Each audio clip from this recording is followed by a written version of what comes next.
Dear students, this is Praveen Kumar Agarwal from Management Department. Welcomes you in my today's lecture of Business Organization. जैसा कि previous lecture में हम topic discuss कर रहे थे about the sources of finance, और इसमें मैंने आपको long term sources of finance में इक्विटी शेयर्स के कॉन्सेप्ट को डिस्कस किया था। अब इसी long term source of finance में हम इसके सेकंड सोर्स ऑफ फाइनेंस यानी कि प्रेफरेंस शेयर्स को डिस्कस करेंगे। ये इश्यू ऑफ शेयर्स का सेकंड पार्ट हो गया। तो whenever we are talking about the issue of shares, तो उसमें सबसे पहले आप इक्विटी शेयर्स को फॉलो करते हो, उसके बेसिस पर आप फाइनेंस को अरेंज करते हो, और सेकंड सोर्स रहता है इश्यू ऑफ शेयर्स में, that is the preference shares. क्योंकि कंपनी दो टाइप के शेयर्स को मार्केट में इश्यू कर सकती है। एक इक्विटी शेयर्स होते हैं जिसको हम प्रीवियस लेक्चर में कंप्लीटली डिस्कस कर चुके हैं, और सेकंड टाइप होता है इसके अंदर प्रेफरेंस शेयर्स, जिसको हम आज के लेक्चर में डिस्कस करेंगे। तो क्या मतलब होता है प्रेफरेंस शेयर्स का? द कैपिटल, हम जिस पर्टिकुलर कैपिटल को प्रेफरेंस शेयर के बेसिस पर रेज करते हैं उसे हम प्रेफरेंस शेयर कैपिटल का नाम देते हैं। जैसे पहले मैंने आपको बताया था कि जब हम इक्विटी शेयर्स के थ्रू कैपिटल का अरेंजमेंट करते हैं तो उसको हम इक्विटी शेयर कैपिटल का नाम देते हैं, और जब हम प्रेफरेंस शेयर्स के थ्रू कैपिटल को अरेंज कर रहे हैं तो इसे हम प्रेफरेंस शेयर कैपिटल का नाम देंगे। क्या खास बात होती है प्रेफरेंस शेयर्स के अंदर? जो प्रेफरेंशियल शेयर होल्डर्स होते हैं उनके पास इक्विटी शेयर होल्डर के कंपैरिजन में प्रेफरेंशियल राइट्स होते हैं, यानी कि जो राइट्स अवेलेबल हैं प्रेफरेंशियल शेयर होल्डर्स को, वो इक्विटी शेयर होल्डर से पहले उन्हें मिले हुए हैं। यानी पहले जो राइट्स हैं वो प्रेफरेंशियल शेयर होल्डर्स के हैं और उसके बाद इक्विटी शेयर होल्डर्स का नंबर आता है। तो कौन कौन से ये राइट्स हैं? The very first right is receiving fixed rate of dividend out of net profits of the company before any dividend is declared for equity shareholders। यानी कि जब कंपनी को प्रॉफिट होता है तो उस केस में कंपनी के प्रॉफिट में से प्रेफरेंशियल शेयर होल्डर्स को एक फिक्स्ड रेट से डिविडेंड पे किया जाता है out of the net profit of the company, और उसके बाद जो अमाउंट रेजिड्यू हुई, जो बची है अमाउंट, उसमें से इक्विटी शेयर होल्डर्स को उनका डिविडेंड डिक्लेयर किया जाता है। पॉइंट क्लियर हो गया? तो प्रेफरेंशियल राइट हो गया यहाँ पर, प्रेफरेंशियल शेयर होल्डर्स का एक प्रेफरेंशियल राइट हो गया कि उनको पहले डिविडेंड पे किया जाता है और उसके बाद इक्विटी शेयर होल्डर्स को बचे हुए प्रॉफिट में से डिविडेंड पे किया जाता है। क्लियर? और दूसरा प्रेफरेंशियल राइट क्या है यहाँ पर? Receiving their capital after the claims of the company's creditors have been settled at the time of liquidation। यानी कि अगर कंपनी के लिक्विडेशन की या वाइंडिंग अप की कंडीशन बनती है तो उस केस में जो उनका कैपिटल कंपनी के पास अवेलेबल है उसके रिपेमेंट के रिगार्डिंग उन प्रेफरेंशियल शेयर होल्डर्स को प्रेफरेंस दिया जाएगा in comparison of equity share holders. यानी पहले जो कंपनी के क्रेडिटर्स हैं उनका क्लेम सेटल किया जाएगा, उसके बाद प्रेफरेंशियल शेयर होल्डर्स के क्लेम को सेटल किया जाएगा, और उसके बाद इक्विटी शेयर होल्डर्स का नंबर आता है अगर कुछ बचता है तब। यानी कि अगर मैं इक्विटी शेयर होल्डर्स के कंपैरिजन में बात करूं तो प्रेफरेंशियल शेयर होल्डर्स को अपनी अमाउंट के रीपेमेंट का प्रेफरेंशियल राइट रहता है जब कंपनी को वाइंड अप किया जाता है या कंपनी के लिक्विडेशन का केस बनता है। तो ये दो पर्टिकुलर प्रेफरेंशियल राइट्स हो गए।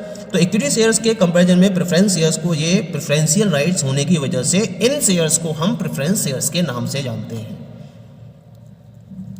ठीक है? ये दो पर्टिकुलर प्रॉपर्टीज कौन कौन सी हैं? पहली है प्रेफरेंशियल क्लेम ओवर डिविडेंड, और दूसरी प्रॉपर्टी है प्रेफरेंशियल रीपेमेंट ऑफ कैपिटल।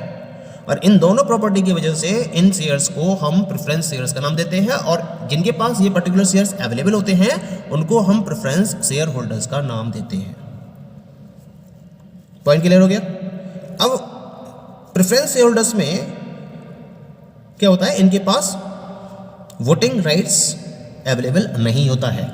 जो इक्विटी शेयर होल्डर्स होते हैं उनके पास वोटिंग राइट होता है, और उस वोटिंग राइट के बेसिस पर वो कंपनी के मैनेजमेंट में पार्टिसिपेट करने के लिए फ्री होते हैं। लेकिन प्रेफरेंशियल शेयर होल्डर्स को कंपनी के मैनेजमेंट में पार्टिसिपेट करने का कोई भी राइट नहीं होता है, क्योंकि इनके पास वोटिंग राइट ही अवेलेबल नहीं होता है। इन्हें एक फिक्स्ड रेट से डिविडेंड पे किया जाता है, बस इतना इनको बेनिफिट जरूर रहता है, अदरवाइज ये कंपनी के मैनेजमेंट में पार्टिसिपेट नहीं कर सकते। कंपनी क्या करती है? डिफरेंट टाइप के प्रेफरेंस शेयर्स को इश्यू कर सकती है। तो ये कौन कौन से डिफरेंट टाइप के शेयर्स है, इनको हम कवर अप करेंगे आज ही के लेक्चर में। तो यहाँ मैंने डिफरेंट टाइप्स ऑफ शेयर्स को फॉलो किया है, जैसे क्यूमुलेटिव और नॉन क्यूमुलेटिव प्रेफरेंस शेयर्स, दूसरे होते हैं इसके अंदर कन्वर्टेबल और नॉन कन्वर्टेबल प्रेफरेंस शेयर्स, तीसरे होते हैं इसके अंदर रिडीमेबल और इररिडीमेबल प्रेफरेंस शेयर्स, और एक होते हैं इसके अंदर participative and non participative preference shares. तो इन प्रेफरेंस शेयर्स को हम वन बाय वन स्टडी करते हैं, क्या मतलब है इन पर्टिकुलर शेयर्स का और क्या इनकी खास बात रहती है, क्या इनकी प्रॉपर्टी होती है जिसकी वजह से इनको इस पर्टिकुलर नेम से कॉल किया जाता है। Okay, the very first category of preference shares is cumulative और नॉन क्यूमुलेटिव प्रेफरेंस शेयर्स। क्या मतलब होता है इनका और क्या डिफरेंस रहता है इन दोनों टाइप के शेयर्स में।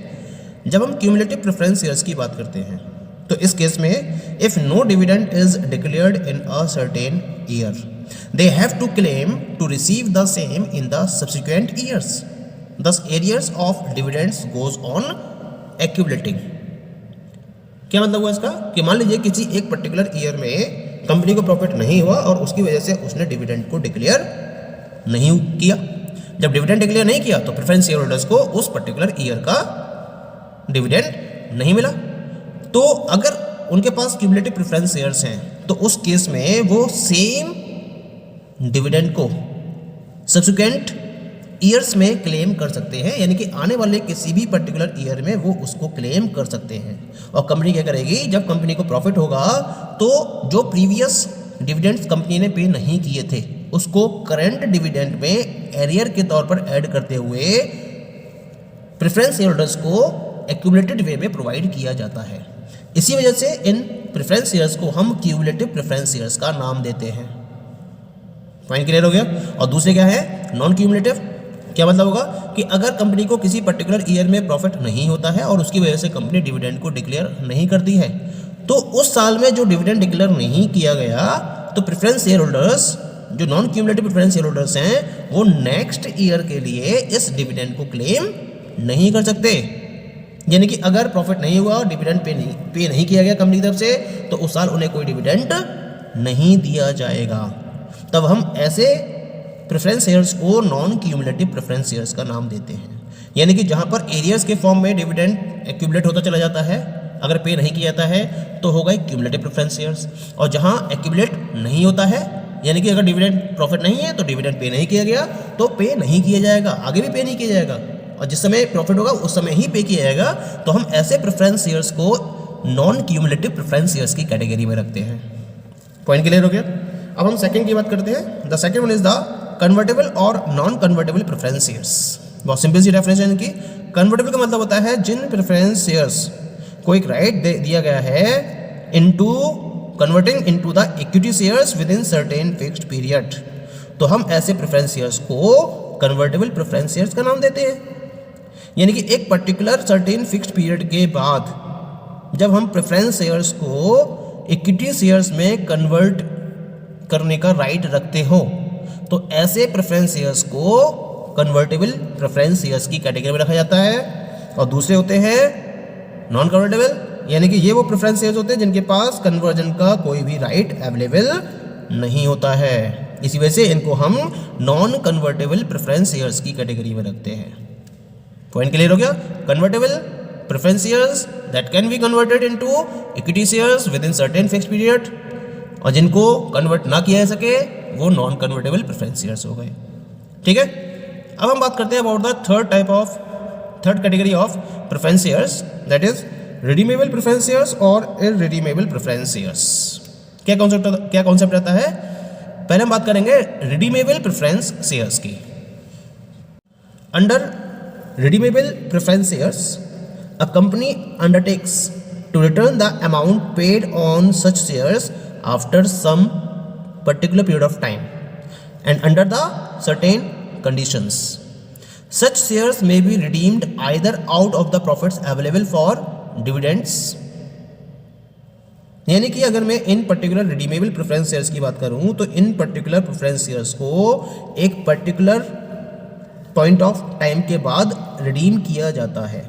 यानी कि इनकी जो अमाउंट है उसको एक पर्टिकुलर पीरियड ऑफ टाइम के बाद ही रन किया जाता है, और वो भी सर्टेन कंडीशंस में। और एक्चुअली जो कंडीशंस होती हैं वो होती है जब कंपनी का वाइंड अप होता है, तब उस केस में ये प्रेफरेंस शेयर्स रिडीम किए जाते हैं। उससे पहले कभी भी इन प्रेफरेंस शेयर्स को रिडीम नहीं किया जा सकता। ये इनकी एक्चुअल स्टोरी रहती है, और वो भी किस में से, out of the profits available for dividend, यानी कि डिविडेंड में से जो प्रॉफिट में से जो डिविडेंड अवेलेबल है उसमें से इन शेयर्स को रिडीम किया जाता है। और इसी वजह से कंपनी एक्ट के अकॉर्डिंग एक रूल बनाया गया है कि हर कंपनी को इस टाइप के प्रेफरेंस शेयर्स को रिडीम करने के लिए एक कैपिटल रिडेम्पशन रिजर्व अकाउंट को मेंटेन करना जरूरी है, जिसमें से एक particular amount out of the profit in particular reserves में रिजर्व की जाती है। ठीक है, तो ये हो गए आपके रिडीमेबल प्रेफरेंस शेयर्स। दूसरे होते हैं इररिडीमेबल, यानी कि जब ऐसी कोई भी कंडीशन प्रेफरेंस शेयर्स के साथ में अवेलेबल नहीं होती है जो रिडीमेबल प्रेफरेंस शेयर्स के साथ में अवेलेबल है, तो हम इन प्रेफरेंस शेयर्स को इररिडीमेबल प्रेफरेंस शेयर्स का नाम देते हैं। पॉइंट क्लियर हो गए? ठीक है, next and the last one is the participating and non participating preference shares.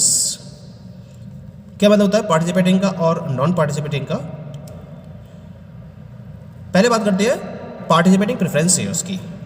Preference shares which have a right to participate in the further surplus of a company shares which after dividend at a certain rate has been paid on equity shares are called participating preference shares.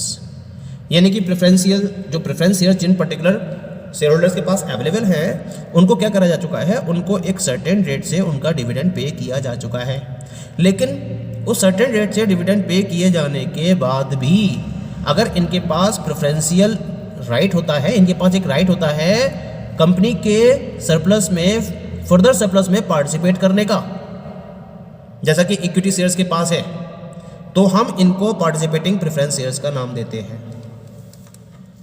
Point clear होगा? मैं एक बार फिर से इसको repeat कर देता हूँ definition को इसकी। मान लीजिए कि कंपनी को प्रॉफिट हुआ और उस प्रॉफिट में से सबसे पहले कंपनी क्या करेगी, जो प्रेफरेंस शेयर्स हैं उनको फिक्स्ड रेट से डिविडेंड पे करेगी।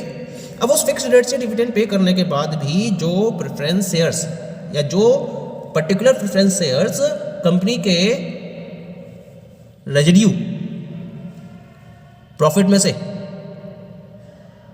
या रेजिड्यू सरप्लस में से डिविडेंड को पार्टिसिपेट करते हैं एज लाइक इक्विटी शेयर्स, तो हम ऐसे प्रेफरेंस शेयर्स को पार्टिसिपेटिंग प्रेफरेंस शेयर्स का नाम देते हैं। तो डबल एडवांटेज होगा यहाँ पर, एक तो इनको फिक्स्ड रेट से भी डिविडेंड पे किया जाता है, और दूसरा अगर कंपनी को सरप्लस बचता है तो उसमें से भी ये पार्टिसिपेट करते हैं प्रॉफिट में से, उस प्रॉफिट में से भी ये पार्टिसिपेट करते हैं डिविडेंड के लिए।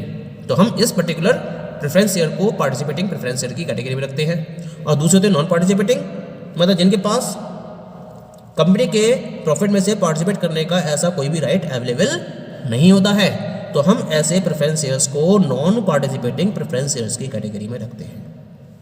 Okay, so these are the different types of preference shares. Thank you.